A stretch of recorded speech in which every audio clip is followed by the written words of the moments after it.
é novo, é a casa do Pai, a vossa espera, olhar e gestos diferentes. Vocês leram O Pequeno Príncipe? Lembra no começo do Pequeno Príncipe? Que ele reclama que não investiram nos seus dotes artísticos, portanto, não souberam ver que a cobra engoliu o elefante, né? Então, minha capacidade artística é igual, não souberam ver meu brilhante artístico, então vocês têm que ir mais imaginar do que prestar atenção no que eu desenho. Teoricamente, a gente vai desenhar um templo. Pode ser que não seja exatamente um templo, mas conto com a caridade de vocês se a gente imaginar um templo.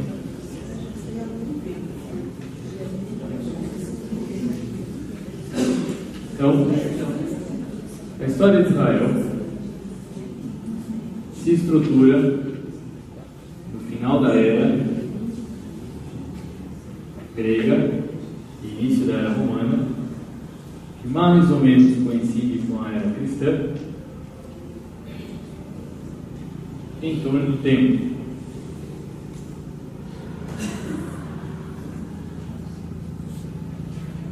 Tendo então as pessoas que ofertarem seus sacrifícios de modo agora mais intensificado, porque Roma cobra mais, o Império Romano deixa você em paz, mas cobra bastante. De modo que aquela ideia de justiça, pautada por princípios da Torá, primeira tradução é aquela mãe que educa, portanto a Torá é uma educação para a justiça, passa a ser vivido dentro de uma dinâmica de 633 prescrições legais. De modo que quem não cumprir alguma dessas prescrições está impuro.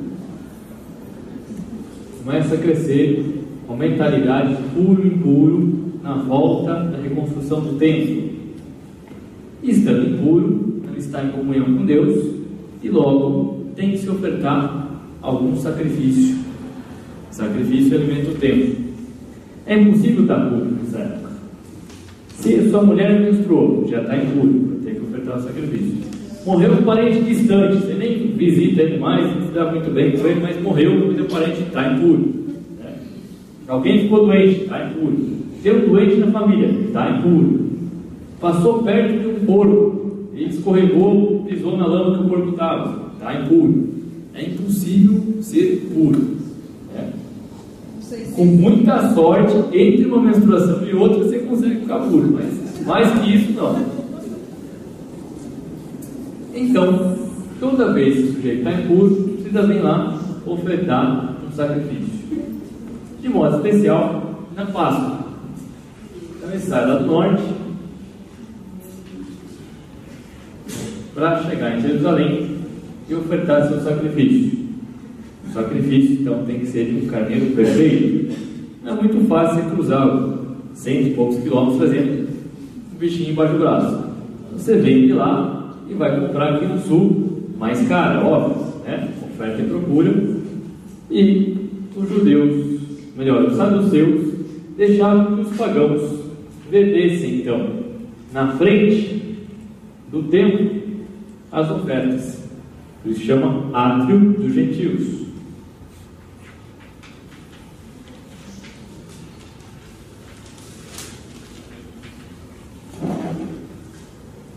Você vinha aqui então, vendia o bichinho lá no norte, vinha aqui, comprava no sul, pagava mais caro, entrava com as mulheres aqui, mulher ficava com a criançada rezando aqui. Ele levava o sacrifício aqui, entregava para o levita levava para o sacerdote. Na época da Páscoa, é gente andar com pau. Mais ou menos 70 mil pessoas indo para Jerusalém na época da Páscoa. O rito prescreve, você tem que matar metade e comer metade. Pode fazer clássico de Fla-Flu e Corinthians, que não tem gente para comer o tanto de cabrito que vai morrer naquele dia. É muito carneiro. Uma das práticas escusas do templo, por exemplo, era: uma vez que você tem que matar metade, comer metade, o que você não matar, volta para ser vendido lá.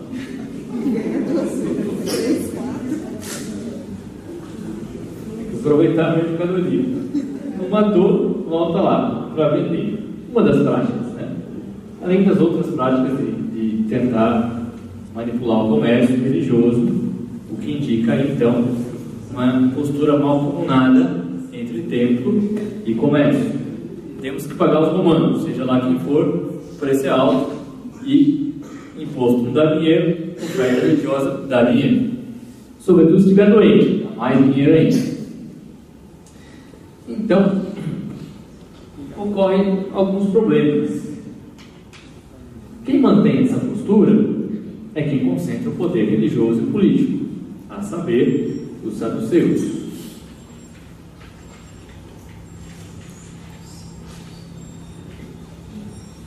Os saduceus se amparam num outro grupo, que são os doutores da lei, que vão advogar essa cultura do puro e do impuro. Tem um outro grupo, que é o grupo que os doutores da lei adoram, que são os fariseus. Eles são os que acreditam no puro e no impuro. Veja, os saduceus não necessariamente. Os saduceus precisam de algum jeito de arrancar dinheiro da população para pagar o romano. Os doutores da lei, alguns sim, alguns não. Os fariseus, os que acreditam que a oferta de sacrifício purifica e, portanto, permite a comunhão com Deus. E tem alguns grupos que são revoltados com a situação, obviamente. Nós temos os grupos dos zelotas, temos os grupos dos sicários, um pouco mais organizados militarmente. Possivelmente Pedro era um zelota ou um sicário. O que ele estava fazendo na Sexta-feira Santa com uma espada na mão? Depois, arrancar a cabeça do peão não é fácil. Bate a espada com força e sai. Arrancar um pedacinho da orelha é um Jedi, manja bastante de espada, né? Então é alguém que sabia manejar a espada. Tem alguns grupos que são impedidos do templo constantemente, eternamente. Alguns grupos são os doentes, mas de modo especial os doentes incuráveis. Por exemplo, os leprosos. Porque se toda maldição, todo sofrimento é visto como fruto do pecado, aquele que não consegue libertar-se do seu sofrimento, esse deve ter um pecado bem grave. Portanto, é bom que não fique perto da gente, né? Então, doente, leproso. O leproso, sobretudo, você deixa ele bem longe, bota um sininho no pescoço dele, quando ele chegar perto, você vê que está chegando e tocar ele por perdão. Você não, faz ele correr. Ele tem que correr. Tem um grupo que está impedido do templo, que são as prostitutas. Por quê? Porque em Israel, a mulher, boa parte do tempo, é propriedade do homem. E a mulher, quando fica viúva, só pode fazer uso da terra do seu marido se o cunhado reconhecer ela como esposa. No período de guerra, os homens vão para a guerra e não voltam. Você tem muitas viúvas. Quem sobra é pequeno. Quando cresce, não quer reconhecer todas as cunhadas, porque isso vai onerar as suas condições financeiras. Portanto, o número de viúvas em Israel sempre é alto, porque vem de um longo período de guerra, 1000 anos de guerra, sem cessar. Consequentemente, as prostitutas, boa parte delas, são as viúvas de guerra. A prostituta gera um outro grupo, impedido do templo, que são os órfãos. Como a impureza é um negócio que passa na família, então esse aqui não tem muita opção social, vai ter que trabalhar com os romanos, porque é o único grupo que vai aceitá-lo. Não pode trabalhar com os seus, porque a mãe está impura e ele, consequentemente, tem que sobreviver e vai trabalhar servindo os romanos.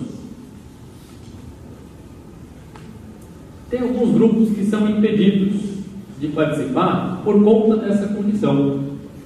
A educação de Israel, que é excelente, ainda hoje, mesmo em todo conflito, você tem um índice zero de analfabetismo. Mas só pode participar da educação aqui, só pode entrar na sinagoga para aprender quem não é impuro. E, portanto, o órfão, ou quem está em situação semelhante de impedimento, ele acaba sendo analfabeto. O analfabeto não pode entrar no templo, porque não conhece a vontade de Deus. Entre os doentes, podemos incluir os cegos, os surdos, os mudos, que não enxergam, não ouvem e não falam da palavra de Deus. Portanto, também não podem entrar no templo. Há alguns grupos de reação, como os essênios, que ficaram famosos da descoberta dos seus manuscritos na caverna de Qumran. Os essênios é um grupo de monge que treina a piedade da lei e a esgrima. E quando vier o Messias, nos unimos às suas fileiras para expulsar os romanos. E esses também não comungam muito desse grupo do templo. Há um grupo que busca uma postura de conversão de Israel, a conversão do coração à justiça, de voltar então a confiar em Deus, que também não está ligado ao templo, mas seguem um tal de João, aquele que batiza. E o batismo significa morrer para esta vida, para esta sociedade, para encontrar o Deus de Abraão, Isaac e Jacó. E é um grupo não muito bem aceito, porque vem da Galileia. Na Galileia, onde a realidade social é mais grave, mais gritante, inevitavelmente se presta serviço aos pagãos. Uma cidade próxima a um centro grande, depois é virar Antioquia. E, portanto, o sul olha com desconfiança que o norte sempre é impuro. E não gosta muito, portanto, por conta da história do norte, de quem vem de lá. Sobretudo, de um Jesus, filho de José, o carpinteiro,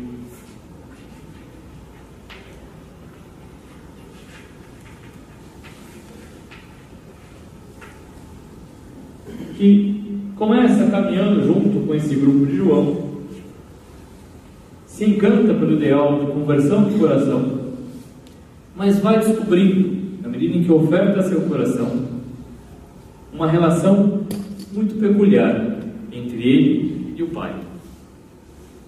De modo que, ao descobrir que o Pai o ama como um filho, encontra no outro um irmão e propõe um outro caminho. Quem desses grupos aqui, seguem Jesus Cristo?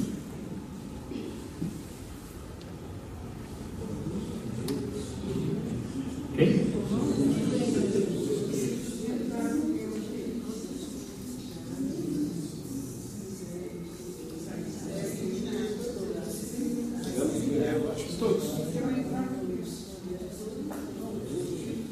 Inclusive os primeiros.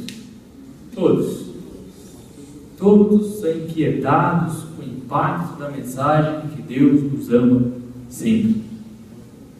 E que Deus rasga o seu ventre para nos dar vida nova em seu amor. Rahamim, misericórdia, das possíveis traduções, Quando usado para a mulher, significa ventre.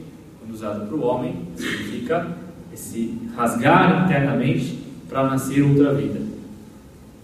Todos seguiam por razões diferenciadas, mas buscavam ver o que esse homem dizia. Os saduceus, preocupados com o que ele falava, os doutores da lei, alguns doutores da lei em conflito da sua concepção de justiça. Os fariseus são um grupo bastante grande. É possível mapear 14 grupos de fariseus. Possivelmente Jesus fosse de um grupo da Galileia, dos fariseus, mas os fariseus do sul, mais ligados à lei, também se incomodavam com aquela situação. Os zelotes sicários se aproximavam para ver se ele era o Messias que ia expulsar os romanos. De modo muito especial,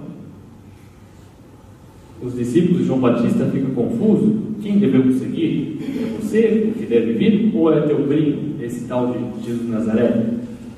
Os essênios parecem que se aproximavam para ver se ele era o mestre da justiça.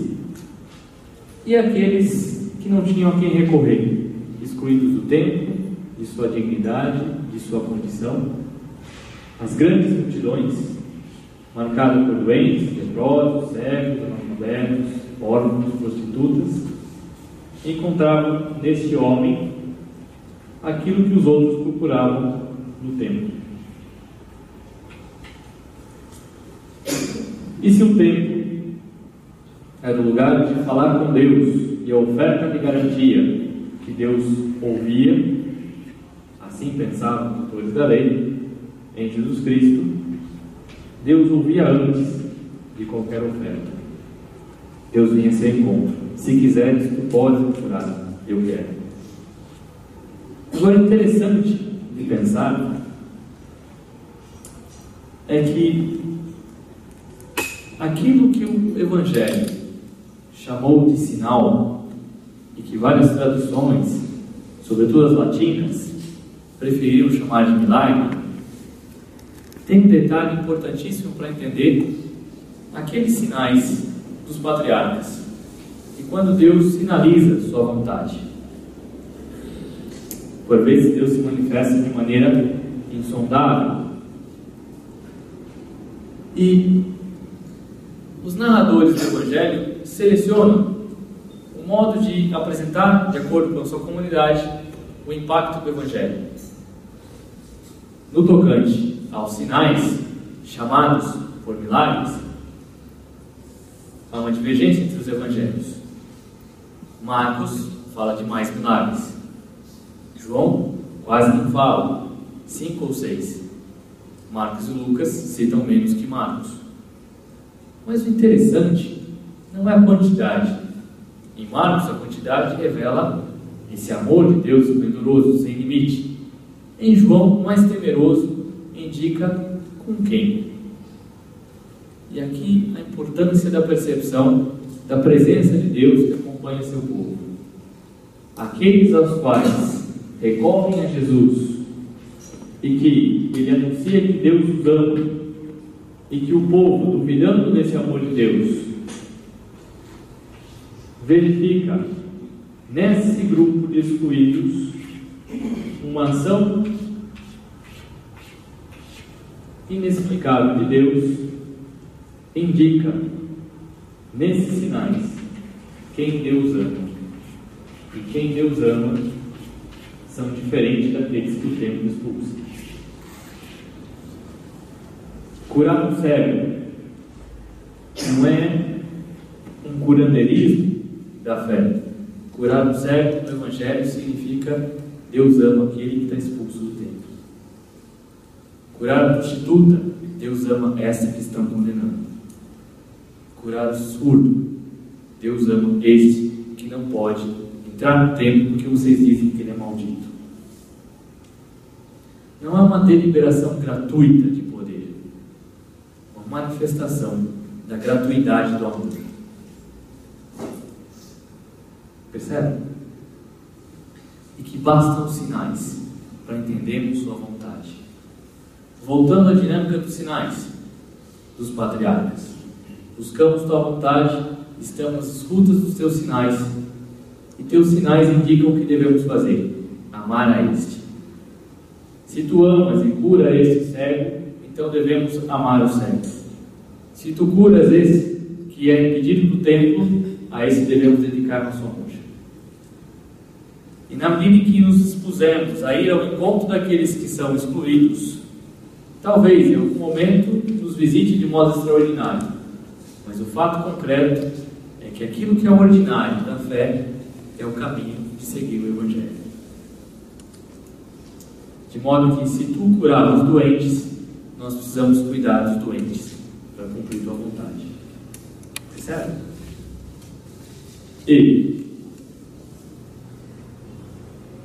não entendendo isso, não entendendo o semeio do Evangelho, os sinais da vontade de Deus, nós incorremos no risco da tentação do tempo.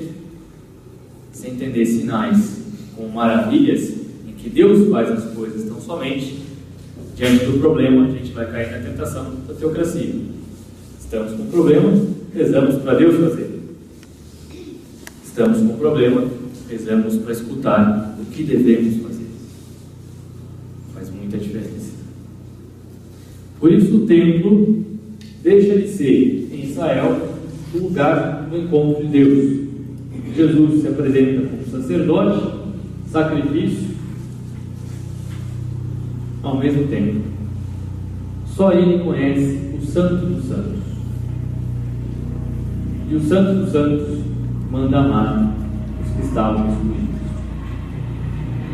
Veja, independente da consciência teológica das comunidades primitivas e ao longo da história do cristianismo que foi se formulando, há um efeito político na manifestação do amor de Deus apresentado em Jesus Cristo.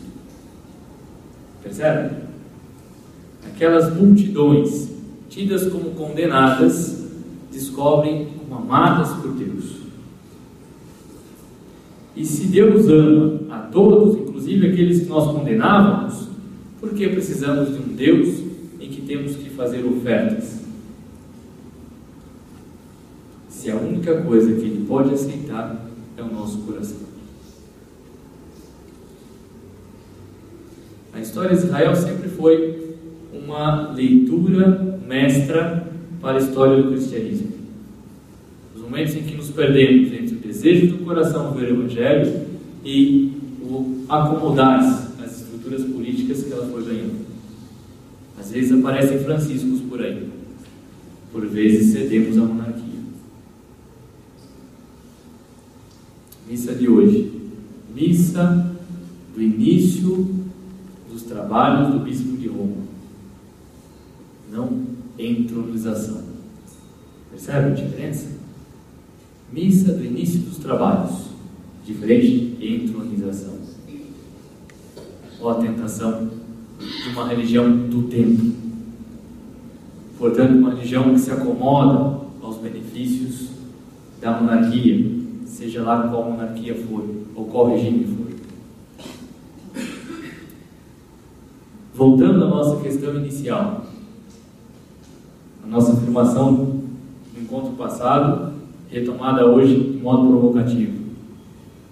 A fé e a política caminham extremamente unidas quando voltadas para a justiça.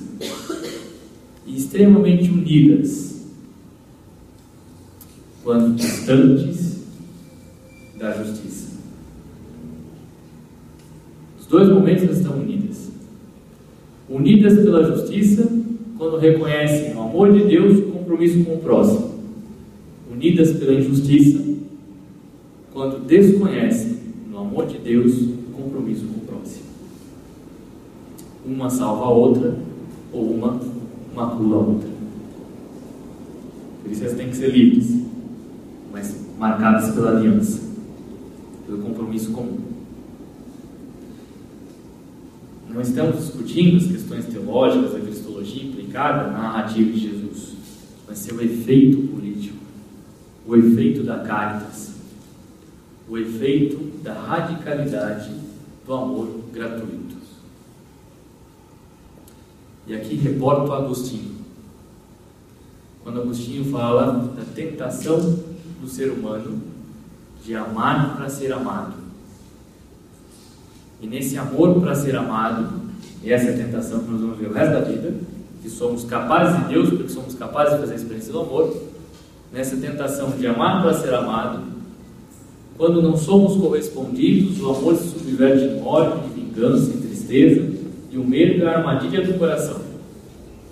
E quando nós não conseguimos desvencilhar desse medo de não ser amado, o amor de Deus é subvertido numa procura de olhar só para si mesmo.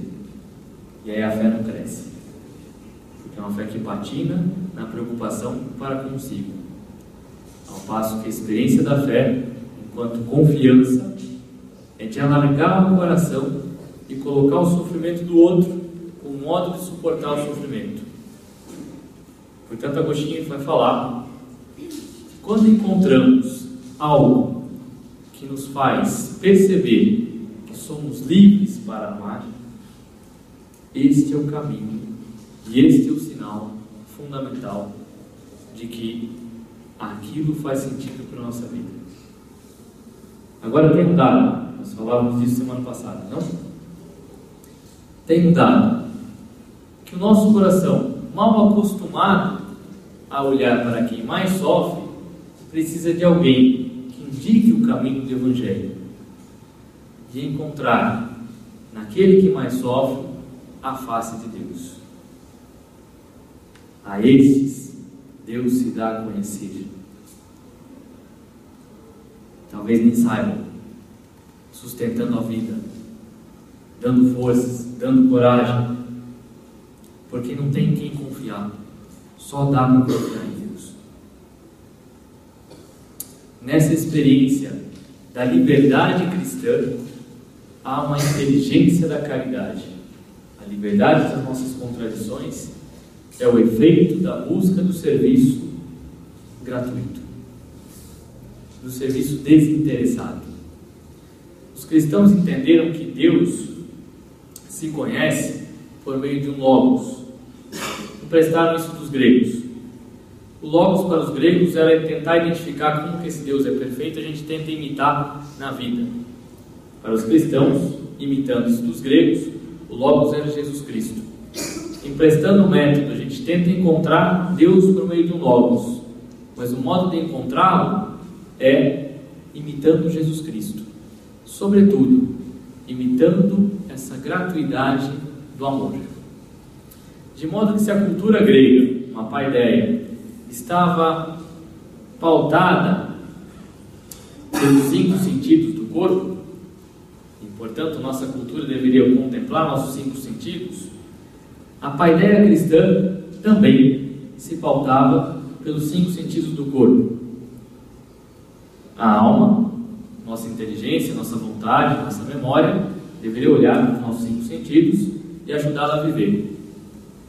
Quando o grego, então, procura encontrar Deus, ele vai procurar a beleza do mundo.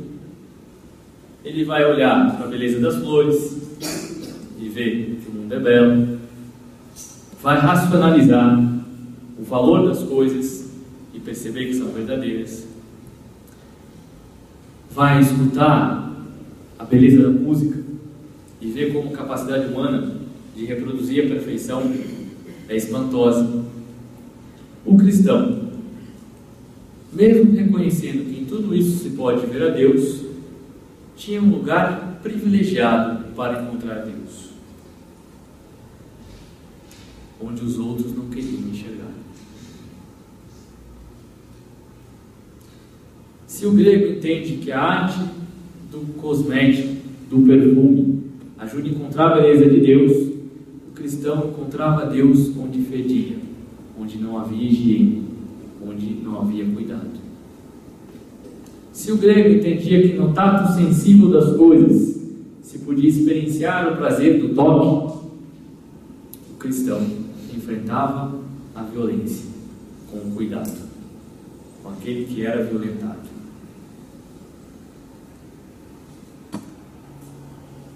Há um modo, um pouquinho a mais, de encontrar Deus que está onde as pessoas não querem encontrar.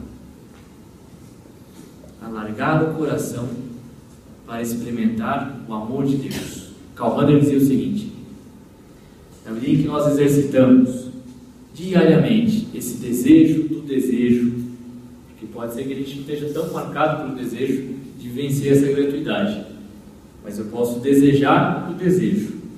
Na medida em que eu vou alimentando o desejo, em poucos momentos de oração, mas alimentando o desejo de que o eco do Evangelho me ligue ao outro, nesse ritmo é que em alguns momentos da vida eu encontro o amor de Deus.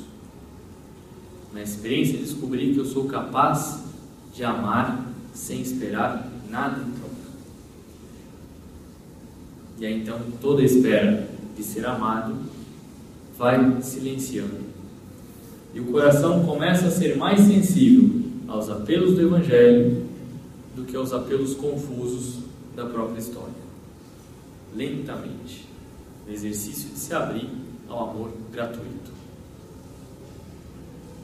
As catequeses mistagógicas, então, se na cultura grega os jovens eram convidados a contemplar a beleza, os cristãos convidavam a contemplar a falta da beleza.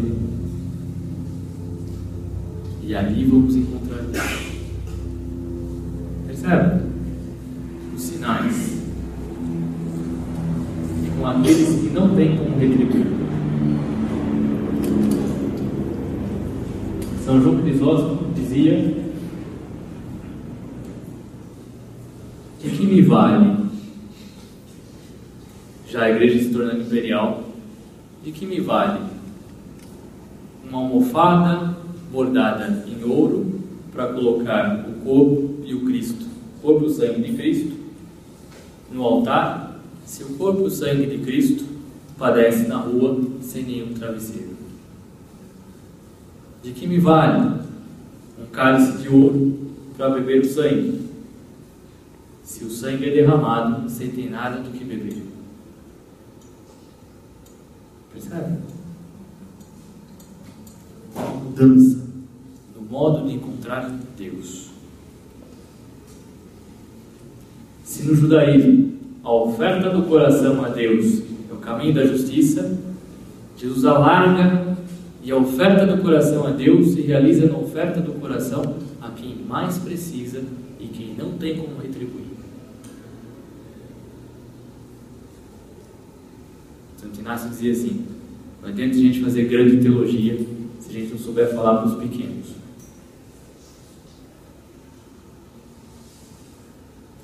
Nós estamos falando então de uma igreja do coração, de uma comunidade que oferta ao coração com desejo de desejar o amor gratuito.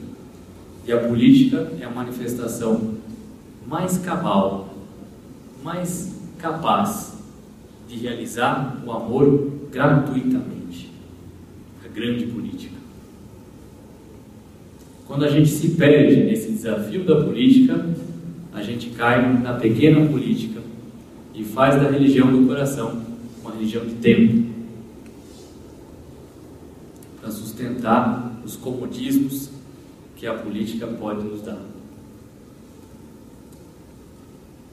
A história de Israel é muito semelhante à história do cristianismo. De uma comunidade livre para amar a uma comunidade que passa a flertar com o império, passa um grande período flertando, com tensões críticas internas, momentos de maior dependência, momentos de separação, momentos de divisão interna, e uma lenta depuração do coração. Percebe? Quando se fala em procurar a Deus, as pessoas vão enxergar o quê? Vão procurar olhar para onde?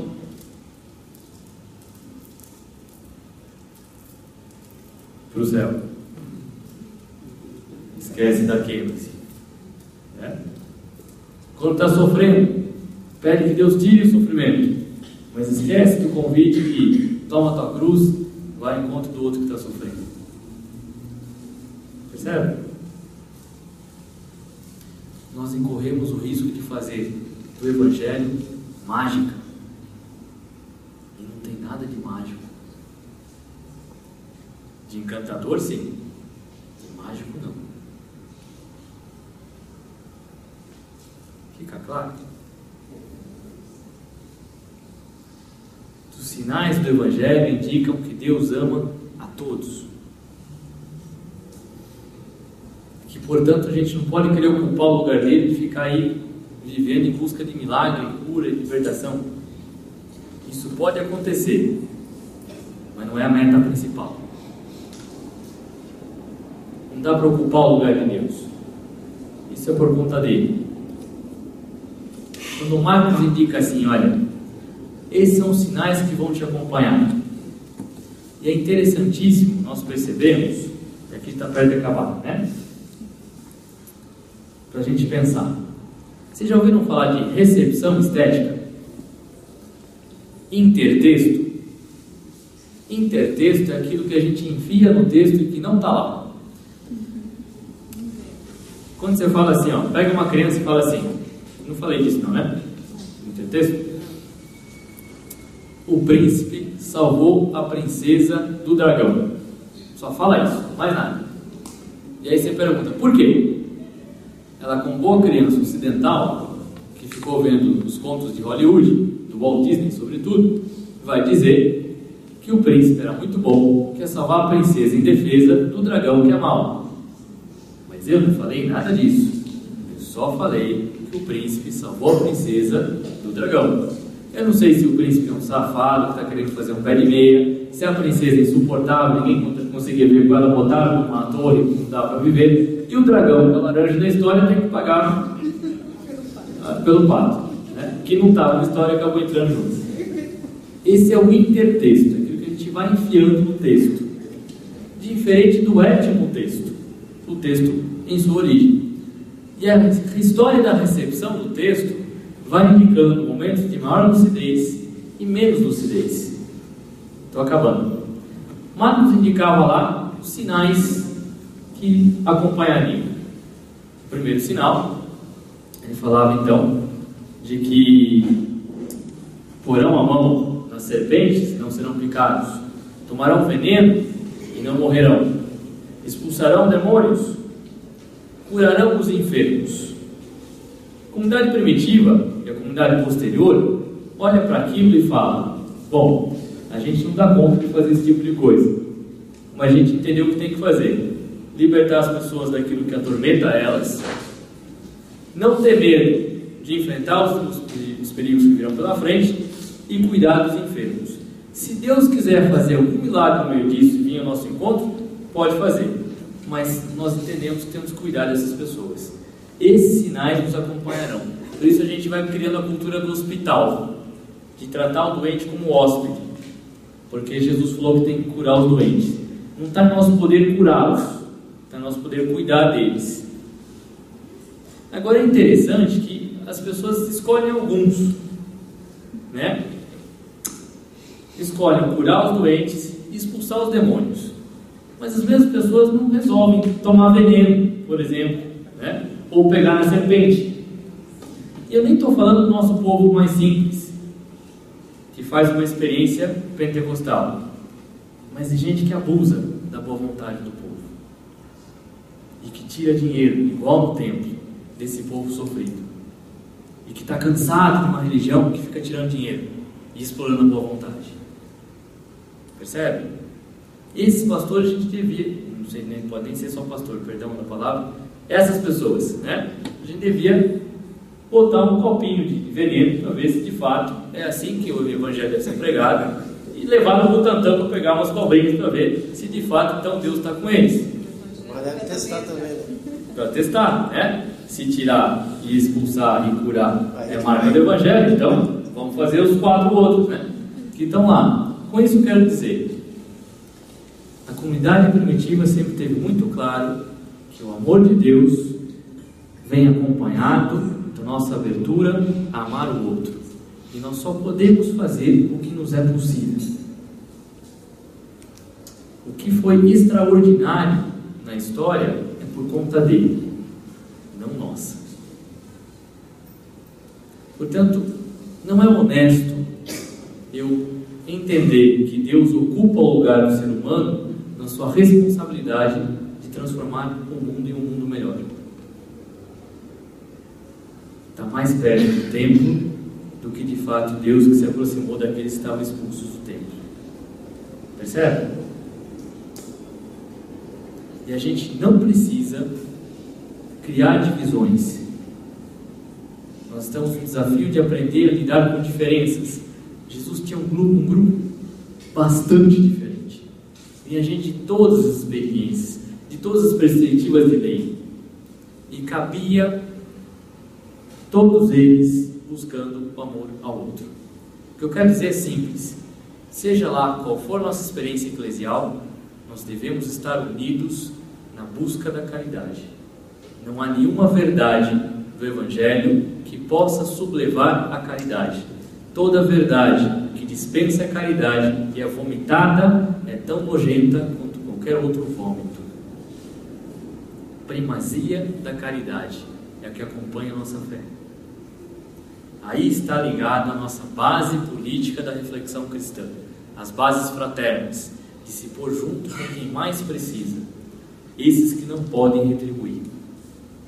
E esse é o caminho de crescimento da fé. Se a fé esquece da caridade, ela morre. Morre engasgada dentro de um reducionismo da fé que não leva a lugar nenhum. É fácil entender? Uma igreja de massa não ajuda a ser uma igreja comunitária. Até podemos ter eventos de massa, mas não podemos parar por aí. Massa é diferente de multidão. Multidão concorda, discorda, participa, apoia, não apoia, assina, não assina. Massa não. Agora, ao tratarmos dessas condições menos esclarecidas, não podemos incorrer no risco de faltarmos com a caridade. Percebe? A criatividade da caridade de ajudar que essas experiências de fé conduzam para o mesmo lugar. O amor a Deus concretizado no amor do outro, tal como Jesus fez. Que aí fica fácil a gente já falar, eles não têm mais consciência, então a gente critica mais. Mas não foi essa a postura dele, cabia todo mundo, do mais equivocado ao mais simples. Percebe? Então, ao falarmos de depois desdobramentos teóricos da doutrina social da igreja, é importante antes termos presente que isso está na raiz do Evangelho. E que a tentação de se perder na busca da fé faz parte da história da fé. E, portanto, tem um grupo melhor do que o outro. Somos irmãos em busca de aprender a amar. Israel é espelho para o cristianismo. Então não adianta a gente alimentar o privilégio de um cenário eclesial, quando na verdade temos que nos unir. O império vem e mata os dois, estão divididos. E não adianta a gente entender que igreja é um negócio que se vive só dentro do templo, porque senão a gente vai começar a ficar procurando coisas impuras em tudo quanto é canto. Pecado em tudo. Exatamente. E é difícil se desvencilhar quando a gente consegue ter certos comodismos e privilégios sociais pelo fato de ser uma religião no templo. Demora. Se sai da estrutura social, não sai da cabeça. Percebe? Por isso, o caminho é lento, mas com passos muito bem consolidados. Política se faz com pequenas conquistas que vão alimentando a esperança da vitória cada vez maior. Às vezes avança, às vezes para, mas se estamos pautados pelo amor gratuito ao outro, como reconhecimento do amor de Deus, a resistência é um valor em si, independente da utopia e a sua realização próxima ou distante. Insistimos porque esse é o valor do Evangelho, não pelo resultado que vai acontecer hoje ou daqui para frente. Beleza? Legal? Finalizando, queria concluir em pequenos tópicos essa história E aí a gente vai parte da história de desenvolvimento da doutrina social da igreja. Primeiro, o mundo é marcado pelo sofrimento. A gente não vai acabar com ele. No entanto, podemos atenuar o sofrimento e ajudar as pessoas a suportar o sofrimento. Isso implica saber lidar com o nosso próprio sofrimento. E para o cristianismo isso é possível cuidando do sofrimento do outro. Deslocando o autocentramento e passando a se preocupar com quem mais precisa. Esse é o caminho fundamental. Segundo, nossa fé nunca é pura. Sempre vai ser confusa, porque confuso é o nosso coração. E na medida em que procuramos mais amar, é que vamos depurando o nosso coração. Terceiro, não há nenhum grupo que tenha maior lucidez que dispense a caridade com outro grupo. Se em algum momento nos acharmos fariseus, deixamos de entender o Evangelho. Seja um fariseu de direita, de esquerda, de centro-esquerda, transversal, somos todos marcados pela busca da fraternidade. Ok? Portanto, a caridade exige paciência. Boa noite.